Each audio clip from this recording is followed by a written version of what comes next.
সংবিধান সংস্কার, জ্বালানি সংকট নিরসন সহ ৬ দফা দাবিতে লং মার্চ করবে ১১ দল। চট্টগ্রামমুখী এই কর্মসূচি শুরু হবে ৫ সেপ্টেম্বর শাপলা চত্বর থেকে।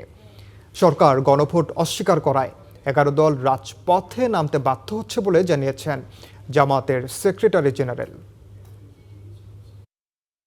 মতিঝিলের শাপলা চত্বর থেকে চট্টগ্রামমুখী যাত্রা দিয়ে শুরু হচ্ছে ১১ দলীয় ঐক্যের লং মার্চ।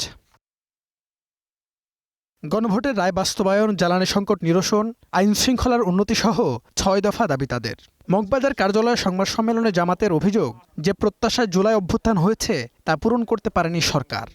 ভেঙে পড়া অবনতিশীল আইনশৃঙ্খলা পরিস্থিতির উন্নয়ন করা, সংঘাত, সংঘর্ষ, খুন, ধর্ষণ, একটা পরিবারের ৪ জনকে খুন করা হয়েছে গাইবান্ধায় সেদিন লাস্ট খবর। আর ধর্ষণ, ক্যাম্পাসে রক্ত ঝরা, যা আমরা দেখতে চাইনি, অপহরণ, এগুলো চলছে। জুলাইয়ের জনরাই ক্ষমতাসীনরা অস্বীকার করছে বলেই ১১ দল রাজপথে নামতে বাধ্য হচ্ছে বলেও জানান মিয়া গোলাম পরোয়ার। দুঃখজনক হলেও ক্ষমতাসীন বিএনপি সরকার তারা এই গণভোটকে অস্বীকার করছে। তারা এটাকে সংবিধান বিরোধী বলছে, সাংবিধানিক প্রশ্ন তুলে সংবিধানের ভুল ব্যাখ্যা দিয়ে একটা বিভ্রান্তি তৈরি করে আলটিমেটলি গণরায়কে এড়িয়ে যাওয়া হচ্ছে।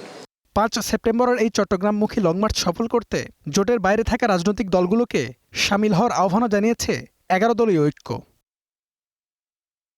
H M Imran, Star News, Dhaka.